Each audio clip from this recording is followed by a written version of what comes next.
ప్రభువునందు ప్రియులారా, కుటుంబ ప్రార్థనకి ప్రేమతో మిమ్మల్ని అందరినీ కూడా ఆహ్వానిస్తున్నాం. అందరూ కూడా దేవుని సన్నిధికి రండి. మాతో పాటు ప్రార్థనలో ఏకీభించమని మనం చేస్తున్నాను.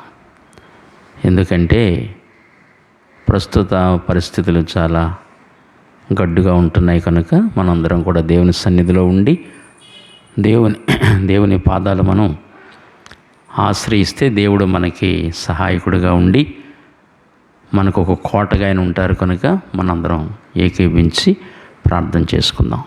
అందరూ కళ్ళు మూసుకునండి, ప్రార్థించుకుందాం. ప్రేమ కలిగిన మా మహాపరిశుద్ధ పరమ తండ్రి, మీ యొక్క పరిశుద్ధమైన ఘనమైన నామమును బట్టి మీ సన్నిధిలో ప్రార్థిస్తున్నాం.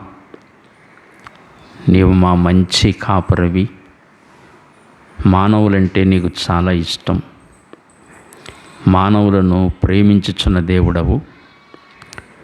దేవుడు లోకమును ఎంతో ప్రేమించెను అని నీ వాక్యం ఎంతో మాకు తేటగా సెలవిస్తుంది. మమ్మల్ని ప్రేమించి మీ కుమారుడైన యేసు ప్రభువుని మాకు రక్షణకర్తగా అనుగ్రహించి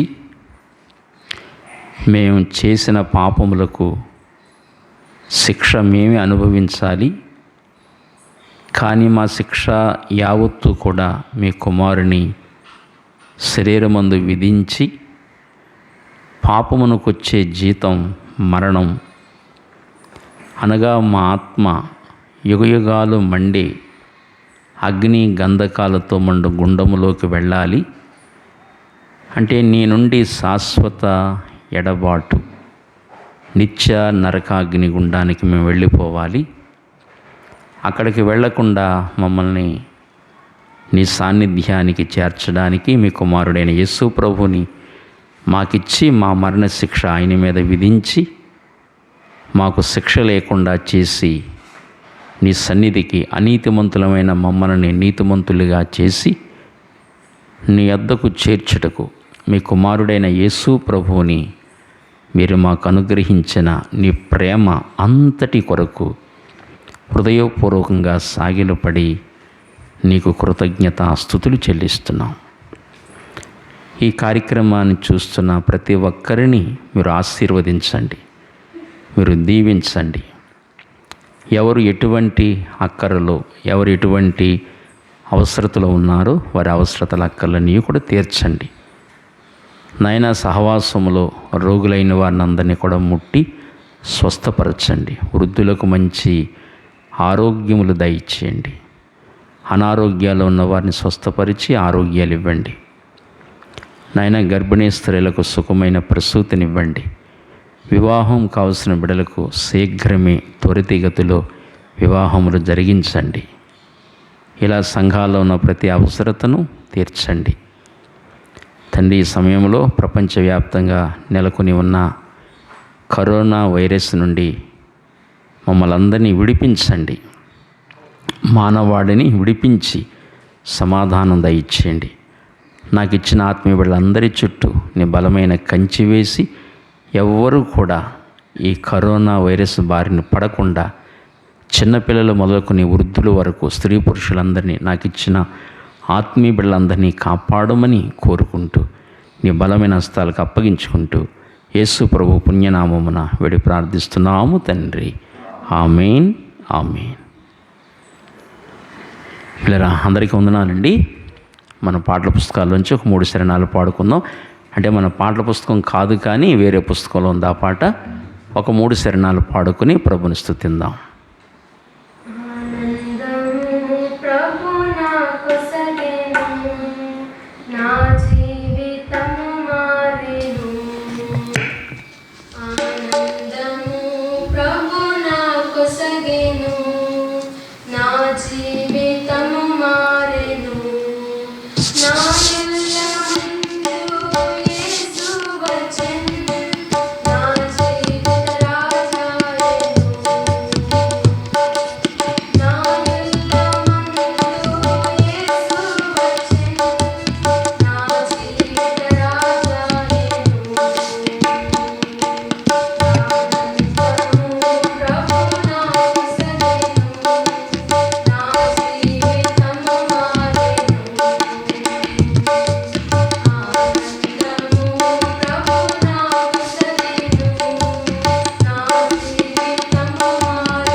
ప్రభువునందు పిల్లారా, ఈ కుటుంబ ప్రార్థనలో దేవుడు మనకి ఎన్నెన్నో విషయాలు నేర్పిస్తున్నారు. అనేకమైన కోణాల నుంచి ప్రభు మనతో దివ్యమైన వాక్యములో నుండి అనేక విషయాలు, మర్మసహితమైన విషయాలు ప్రభు మనతో మాట్లాడుతున్నారు. ఇది ఒక మంచి వేదికగా ప్రభు మనకిచ్చి అనేక విషయాలు ప్రభు మనతో మాట్లాడుతూ వస్తున్నారు. ఈ కడవరి దినాలలో రక్షణ మనం కాపాడుకోవాలి అనే అంశాన్ని గురించి మనం మాట్లాడుకుంటున్నాం.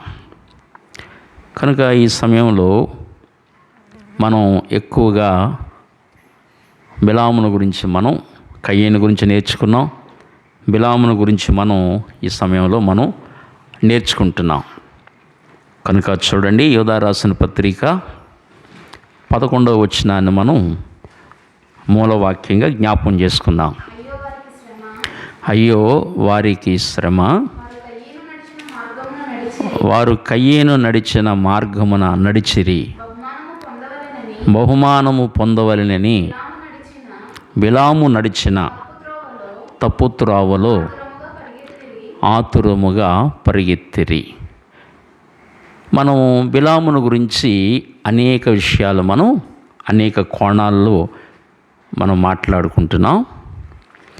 మరి ఈ సమయంలో మనం మరొక కోణం బిలామును గురించి మనం మాట్లాడుకుందాం. పరిశుద్ధాత్మ దేవుడు రాయించిన లేఖనాలను అనుసరించి మరొక కోణాన్ని మనం జ్ఞాపం చేసుకుందాం. పేతురు రాసిన రెండవ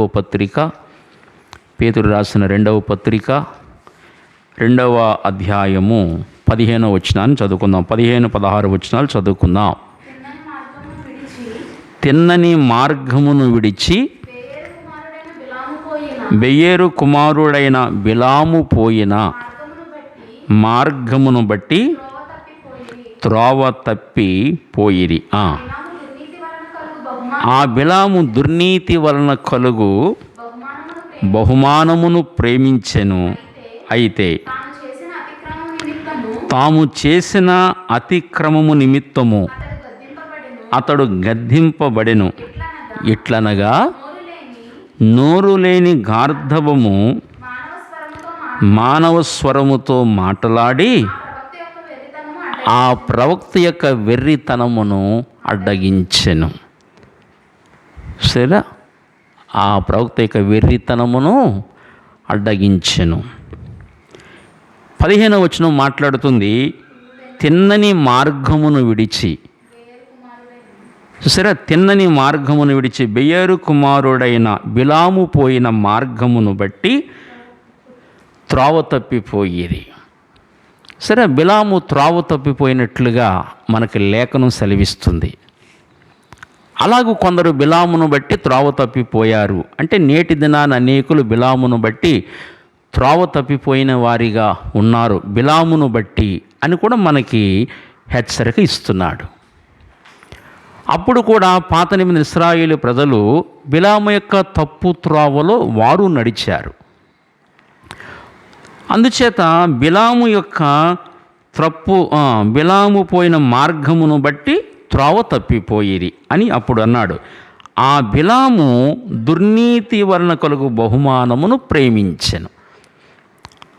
దుర్నీతి వలన కలుగు బహుమానమును ప్రేమించెను. దుర్నీతి వలన కలుగు బహుమానాన్ని ప్రేమించాడు బిలాము. ఇంతకీ బిలాము యొక్క దుర్నీతి ఏమిటి? బిలాము ఎటువంటి దుర్నీతి అయిన నడకలో నడిచాడు అని మనం లేఖనాలు గమనిస్తే, ప్రకటన గ్రంథము 2వ అధ్యాయము పెర్గము సంఘానికి లేఖ వ్రాస్తూ ఇందులో ఈ విషయాలు పేర్కొన్నాడు పరిశుద్ధాత్మ దేవుడు. ఏమండి, ప్రకటన గ్రంథము 2వ అధ్యాయము 14వ వచనము, అయినను నేను నీ మీద కొన్ని తప్పిదములు మోపవలసి ఉన్నది. ఏ సంఘంతో మాట్లాడుతున్నాడు? 12వ వచనం చదివితే, పెర్గములో ఉన్న సంఘపు దూతకు ఏలాగు వ్రాయము. చూసారా, వాడి అయిన రెండంచుల గల ఖడ్గము గలవాడు చెప్పు సంగతులేవనగా అని చెబుతూ ఏమండి ఆ విషయాలు మాట్లాడుతూ ఆ సంఘాన్ని ఒక విషయంలో కొనియాడుతూ మెచ్చుకుంటూ 14వ వచనం కాడికి వచ్చేసరికి, అయినను నేను నీ మీద కొన్ని తప్పిదములు మోపవలసి ఉన్నది. అది ఏమనగా, విగ్రహములకు బలి ఇచ్చిన వాటిని తినునట్లును,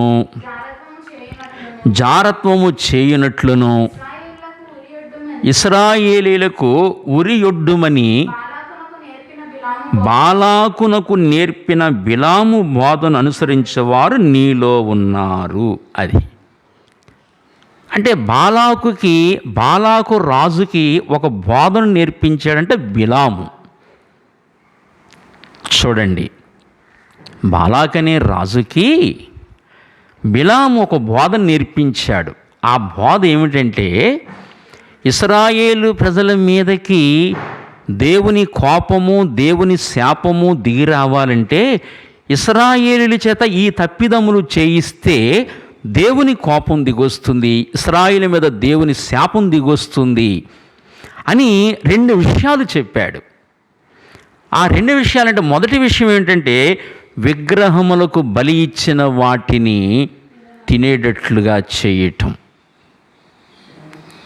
సరే, విగ్రహాలకు బలి ఇచ్చిన వాటిని తినేటట్లుగా చేయడం అన్నమాట అండి. అది వాళ్ళకి నేర్పిస్తే దేవుని కోపం వాళ్ళ మీదకి దిగి వస్తుంది. వాళ్ళని అలాగున్న తప్పటడుగులో నడిపిస్తే, అలాగూ వారిని దారి తప్పిస్తే, వాళ్ళు విగ్రహాలను సేవించి వాటికి అర్పించిన వాటిని తినడం ద్వారా దేవుని శాపం వారి మీదకి దిగొస్తుంది, నీకు విజయం చేకూరుతుంది అని ఆ యొక్క బహుమానాన్ని ప్రేమించి ఇటువంటి మాటలు బాలాకు రాజుకు నేర్పించాడు. ఇది ఎంత తప్పండి! ఇది ఎంత నాశనకరమైన పద్ధతి! భయంకరమైన దాస్యత్వం నుండి దేవుడు వారిని విడిపించి, ఐగుప్తు యొక్క దాస్యము నుండి వారిని విడిపించి, దైవజనుడు మోషేను పంపించి, భయంకరమైన దాస్యత్వం నుండి వారిని విడిపించి, వారి కూడా ఉండి వారిని బయటికి నడిపిస్తూ కానానికి తీసుకుని వెళుతూ ఉండగా మధ్యలో ఈ బిలాము ఇటువంటి పని చేయవచ్చునా? పైగా దేవుణ్ణి ఎరిగిన ప్రవక్త, దేవునితో ముఖాముఖిగా మాట్లాడిన ప్రవక్త, ఈ దేవుడికి ఏమి ఇష్టం ఉండదో ఇతనికి తెలుసు. కానీ దుర్నీతి వలన కలుగు ఆ బహుమానాన్ని ప్రేమించి, ఇదిగో ఈ రీతిగా బాలాకు రాజుని సంతోషపెట్టడానికి, దేవుని ప్రజల మీదకి శాపం తీసుకురావడానికి ఇటువంటి ఆలోచన విధానము, ఆలోచన ధోరణి బిలాముకు తగదు కదా. కనుక విగ్రహాలకు బలి ఇచ్చిన వాటిని తినేటట్లుగా వాళ్ళకి ఇటువంటి బోధ చేస్తే, ఎలా చెబితే దేవుని కోపం వాళ్ళ మీదకి దిగొస్తుందని అదొకటి నేర్పాడు బిలాముకి. రెండవది ఇంకేమి నేర్పాడు? జారత్వము చేయునట్లును. జారత్వం అంటే ఇశ్రాయేలు యొక్క పురుషులకి వాళ్ళకి వ్యభిచారం చేసేట్లుగా నేర్పితే ఏమండి దేవుని కోపం వారి మీదకి దిగొస్తుంది అని, ఇది వాళ్ళకి ఉరి కింద మనం వడ్డొచ్చని చెప్పి ఈ బోధని బాలాకు రాజుకి చెప్పాడన్నమాట అండి. అప్పుడు బాలాకు రాజు దాన్ని ఉపయోగించుకున్నాడు అన్నమాట. అందుకుని ప్రభువునందు పిల్లారు, బిలాము మీదకి దేవుని కోపం దిగొచ్చింది. ఏమండి, కనుక మీరు చూడండి, ఇశ్రాయేలు ప్రజలు మరి మిథ్యాను స్త్రీలతో, అన్య స్త్రీలతో వాళ్ళు విచారం చేసినట్లుగా లేఖనాలు మనకి తెలియచేస్తున్నాయి. దయవుంచి చూడండి, సంఖ్యాకాండము 31వ అధ్యాయము చూడండి. సంఖ్యాకాండము 31వ అధ్యాయాన్ని చూడండి. దయవుంచి ఒకసారి సంఖ్యాకాండము 31వ అధ్యాయము మొదటి వచనాన్ని మనం చదువుకుందామా? మరియు యెహోవా మిద్యానీయులు ఇశ్రాయేలీయులకు చేసిన హింసకు ప్రతిహింస చేయుడి, తరువాత నీవు నీ స్వజనుల యొద్దకు చేర్చబడదువని మోషేకు సెలవీయగా. చూసారా ఏమండి, యెహోవా మిద్యానీయులు ఇశ్రాయేలీలకు చేసిన హింసకు ప్రతిహింస చేయుడి అంటే మిద్యానీయులు ఏం చేశారు? ఇశ్రాయేలీకి హింస చేశారు వాళ్ళు. ఏమండి, కనుక ఆ హింసకి ఏం చేయమన్నాడు దేవుడు? ప్రతిహింస చేయుడి అని మోషేకి చెప్పినప్పుడు అప్పుడు 12 గోత్రాల్లోంచి గోత్రానికి 1000 మంది చొప్పుని ఏర్పరచుకొని 12,000 మందిని అప్పుడు మిద్యానీయుల మీదకి మోషే పంపించాడు. ఏమండి, మోషే పంపించిన తర్వాత చూడండి 7వ వచనము, యెహోవా మోషేకు ఆజ్ఞాపించినట్లు వారు మిద్యానీయులతో యుద్ధము చేసి మగవారినందరినీ చంపిరి. మగవారినందరినీ కూడా చంపేశారు. ఇక మగవారిని చంపడమే కాదు, మిద్యానీయుల రాజులను కూడా చంపేశారు వీళ్ళు. వెళ్ళి తర్వాత వచ్చిన చదవండి. చంపబడిన ఇతరులు కాక మిద్యాను రాజులను అనగా మిద్యాను 5 రాజులైన ఎవిని, రేకెమును, నూరును, హూరును, రేబను చంపిరి. అంత మాత్రమే కాదు, ప్రవక్తను కూడా చంపారు. ఏ ప్రవక్త? ఈ బిలాము ప్రవక్తను కూడా చంపేశారు. బెయేరు కుమారుడైన బిలామును ఖడ్గముతో చంపిరి. మిద్యానీయుడు అని చెప్పాను కదా బిలాము ప్రవక్తని. ఇతడు మిద్యానీయుడు, ఇశ్రాయేలీయుడు కాదు సుమా, ఇతడు మిద్యానీయుడు. కనుక ఈ మిద్యాను ప్రవక్తను కూడా, రాజులతో పాటు ఈ ప్రవక్తను కూడా చంపారు. ఏమండి, ఆ తర్వాత 9వ వచనము, అప్పుడు ఇశ్రాయేలీయులు మిద్యాను స్త్రీలను వారి చిన్నపిల్లలను పట్టుకొని చెరపట్టుకొని వారి సమస్త పశువులను, వారి గొర్రె మేకలన్నింటినీ, వారి కలిగిన యావత్తును దోచుకొనిరి. అలా ఇశ్రాయేలు వారికి ఉన్న సంపదను అంతటిని కూడా దోచుకుని పట్టుకుని అప్పుడు మోషే దగ్గరకు తీసుకుని వెళ్ళారు. మోషే దగ్గరకు తీసుకుని వెళ్ళిన తర్వాత చూడండి, వారు వాళ్ళ ఆ ఆస్తిని అంతటిని కూడా మోషే దగ్గర తీసుకొచ్చారు. 13వ వచనము, మోషేయు యాజకుడైన ఎలియాజరును సమాజ ప్రధానులందరినూ వారిని ఎదుర్కొనుటకు పాళెములోండి వెలుపలకు వెళ్ళిరి. అప్పుడు మోషే యుద్ధ సేనలో నుండి వచ్చిన సహస్రాధిపతులను, శతాధిపతులకు సేనా నాయకుల మీద కోపపడిను. శతాధిపతుల మీద, సేనా నాయకుల మీద మోషే కోపడ్డాడు. మోషే ఎందుకు కోపడ్డాడు? మోషే కోపడ్డానికి కారణం ఏమిటి అంటే చూడండి, అక్కడ చూడండి. మోషే వారితో,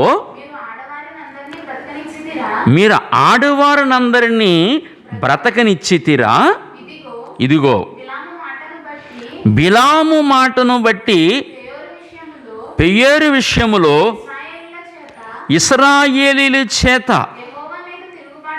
యెహోవా మీద తిరుగుబాటు చేయించిన వారు వీరు కారా? అసలు మీరు స్త్రీల్ని ఎందుకు ఉండనిచ్చారు? అసలు మీరు, మోషే అంటున్నాడు, ఈ స్త్రీల్ని మీరు ఎందుకు ఉండనిచ్చారు?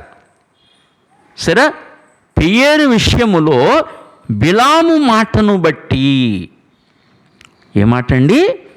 అవును, బిలాము మాటను బట్టి పెయోరు విషయంలో ఇశ్రాయేలు చేత ఇశ్రాయేలీయుల చేత యెహోవా మీద తిరుగుబాటు చేయించిన వారు వీరు కారా? అందుచేత యెహోవా సమాజంలో తెగులు పుట్టి ఉండెను కదా. అది అంటే దేవుని కోపం దిగొచ్చింది, తెగులు పుట్టింది. అంటే వాళ్ళు ఏం చేశారు? ఈ స్త్రీలు ఏం చేశారంటే పెయోరు విషయములు, అంటే పెయోరు అనగా అదొక శిఖరము, కొండది, కొండ యొక్క శిఖరం అది. అక్కడ బలిపీఠాలను కట్టి ఈ స్త్రీలు ఏం చేశారంటే ఈ పురుషుల్ని ఆ విగ్రహాలను అర్పించడానికి, వారి దేవతలకు మొక్కడానికి ఈ విధంగా ఆ ఆత్మ సంబంధమైన వ్యభిచారము, ఈ లోక సంబంధ వ్యభిచారం కూడా చేయడానికి వీళ్ళు కారకులయ్యారు. ఈ స్త్రీలు కారకులయ్యారు. కనుక ఈ స్త్రీలు కారకులు అలాగైనప్పుడు ఇశ్రాయేలు చేత వీళ్ళు ఏం చేశారంటే తిరుగుబాటు చేయించారు ఈ స్త్రీలు. అంచేతని మోషే కోప్పడ్డాడు, మీరు ఎందుకు వాళ్ళని బ్రతకనిచ్చారు? అసలు వీళ్ళ కారకులు కాదా? ఇశ్రాయేలీల చేత తప్పు చేయించింది వీళ్ళ కాదా? దేవుని కోపం వీళ్ళ మీద దిగొచ్చింది కదా, తెగులు దిగొచ్చింది కదా, ఆనాడు అనేకులు చనిపోయారు కదా, అసలు దానికి కారకులు వీరే కదా, అసలు వీళ్ళ స్త్రీలు ఎందుకు బ్రతకనిచ్చారు? వీళ్ళందరూ అలా ఎందుకు చేశారు? బిలాము మాటను బట్టి. సరే, మిద్యానీయులలో బిలాము మాటను బట్టి వీళ్ళు చేశారట. అంటే బిలామంత పేరు ప్రఖ్యాతులు కలిగిన వాడు, అతడు ఒక ప్రవక్త, అతని మాట అందరూ వింటారు, స్త్రీలు కూడా అతని మాట విన్నారు, తప్పు త్రోవలో నడిపించాడు వాళ్ళని. బిలాము మాటను బట్టి ఇట్లా చేశారు వీళ్ళు. అందుకే మోషే అన్నాడు, వీళ్ళు ఎందుకు బ్రతకనిచ్చారు అని శానా నాయకుల మీద మోషే కోప్పడినట్లుగా మనం లేఖనం మనకు సాక్ష్యం ఇస్తుంది. ఆ తర్వాత అన్నాడు 17వ, కాబట్టి మీరు పిల్లల్లో ప్రతి మగవానిని, పురుష సంయోగము ఎరిగిన ప్రతి స్త్రీని చంపుడి. అది పిల్లల్లో ప్రతి మగవాణిని, మగవాణ్ణి ఉంచొద్దన్నాడు, ప్రతి మగవాణిని. 2 పురుష సంయోగము ఎరిగి, అంటే సంసార ధర్మం ఎరిగిన ఆ ప్రతి స్త్రీని చంపివేయుడి అని చెప్పాడు. ఆ విధంగా వాళ్ళని హతము చేయమన్నాడు. కనుక బిలాము మాటను బట్టి వీళ్ళ తప్పటడుగేసి ఇలాంటి బోధ బిలాము చేశాడు. బిలాము ఇలాంటి తప్పటడుగులేశాడు. బిలాము అంత ఎదిగిన ప్రవక్త ఇలాంటి తప్పటడుగులేసి బిలాము పాడైపోయినట్లుగా, తప్పుదారిని నడిచినట్లుగా, దుర్నీతి వలన కలుగు బహుమానమును ప్రేమించినట్లుగా, దేవుని ప్రేమ నుండి తప్పిపోయినట్లుగా బిలాము చరిత్ర మనకి సాక్ష్యమిస్తుంది. అంతేనే చూడండి 8వ వచనము, ఆ రాజులను చంపడమే కాదు, తర్వాత చూడండి 2వ భాగం, బెయోరు కుమారుడైన బిలామును ఖడ్గముతో చంపిరి. ఎవరు చంపారు? ఇశ్రాయేలు ప్రజలు చంపారు బిలాము ప్రవక్తని. సరే, యెహోవా భక్తుడయుండి, దేవుని భక్తుడయుండి చివరికి ఇటువంటి మరణం పాలయ్యాడు. ఏమండి, దేవునితో ముఖాముఖిగా మాట్లాడి స్థాయి కలిగిన వాడై, ఉన్నత స్థితి కలిగిన వాడై, అంత ఎత్తుకు ఎదిగిన వాడై, దుర్నీతి వలన కలుగు బహుమానమును ప్రేమించి చివరికి దేవుని ప్రేమలోండి తప్పిపోయి, దేవుని దర్శనములోండి తప్పిపోయి, ఆధ్యాత్మిక అంగవైకల్యము కలిగి, అంటే గుడ్డితనము కలిగి, ఏమండి దేవుని కృప నుండి తొలగిపోయి చివరికి మధ్యలో చంపబడ్డాడు. అందుకని ఈ బిలాముని దేవుడు మనకి ఎట్లా ఉంచాడు? ఒక హెచ్చరికగా ఉంచాడు. ఎంత ఎత్తుకు ఎదిగిన బిలామే సరే ఆ మధ్యలో ఆ దుర్నీతి వలన కలిగిన బహుమానమును ప్రేమించి దేవుని దర్శనం నుండి తప్పిపోయి ఎలా హతమయ్యాడో ఈ దినాల్లో మనం కూడా గుర్తుపెట్టుకోవాలి. ఒక పాఠం నేర్చుకోవాలి. ఆ పాఠం ఏంటంటే, అంత ఎత్తుకు ఎదిగిన బిలాము దుర్నీతి వలన కలుగు ఆ బహుమానమును ప్రేమించి ఎట్లా తప్పిపోయాడు, ఆ బిలామే తప్పిపోయాడు. ఇంకా నేనెంత జాగ్రత్తగా ఉండాలి, నా రక్షణ ఇంకెంత జాగ్రత్తగా నేను కాపాడుకోవాలి. ఒకవేళ బిలాము లాంటి పాపము నాలో పడచూపకుండా నేను జాగ్రత్త పడాలి. కయ్యేను వంటి పాపము నాలో పడచూపకుండా, బిలాము వంటి పాపము నాలో పడచూపకుండా, దుర్నీతి వలన కలుగు బహుమానమును లోకములో నేను ప్రేమించకుండా నేను జాగ్రత్త పడాలి అని నీవు హెచ్చరిక తీసుకోవాలి. ప్రియ సోదరుడా, సోదరి, అంత స్థాయికి అంత ఎదిగిన బిలాము తప్పిపోయాడు. జాగ్రత్త. నీకు ఒక హెచ్చరిక పాఠం కింద ఉన్నాడు బిలాము, నాకు ఒక పాఠం కింద ఉన్నాడు బిలాము. కనుక మన రక్షణ చాలా జాగ్రత్తగా కాపాడుకోవాలి అని దేవుని వాక్యం మనల్ని హెచ్చరిస్తుంది. కనుక ఈ ప్రత్యేకమైన సమయంలో రక్షణ లేనివాడు రక్షణ పొందడానికి త్వరపడాలి. రక్షణ నిర్లక్ష్యం చేయకూడదు. ఇంత గొప్ప రక్షణ నిర్లక్ష్యం చేసినది ఎలాగూ తప్పించుకుందువు అని వాక్యం సెలవిస్తుంది. కనుక నీ కొరకే ప్రభుని యేసు క్రీస్తు వారు, దేవుని కుమారుడిని యేసు ప్రభు ఈ లోకానికి దిగివచ్చి నీ కొరకే కలువరి సిలువలో శ్రమ అనుభవించి నీ పాపం కొరకే నీవు పొందవలసిన శిక్ష, నీ పాపను బట్టి నువ్వు శిక్ష అనుభవించాలి.